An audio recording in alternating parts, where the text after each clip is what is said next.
Já. Na hora que eu...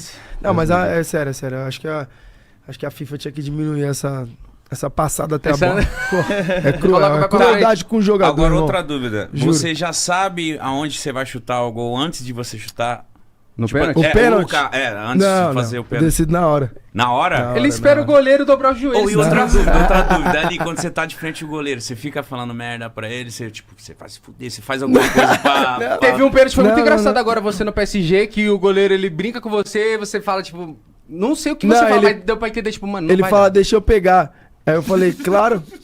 Aonde você quer que eu chute? Pega Fala lá. pra ele. Aonde você quer que eu chute? É porque às vezes Aí ele a gente... aqui, ele faz gente boa, ele brincou. Às assim. vezes a gente vê que rola uma provocaçãozinha ali. Ah. Você deve ouvir muita coisa de goleiro também ali em cima da hora. Mano, goleiro difícil. Tipo, não falando merda, mas querendo te assustar. Fala merda também. Os caras falam, vou pegar. Eu falo, não vai. Não tem chance. não. Foi, a coisa mais legal é. A coisa mais Muito legal difícil.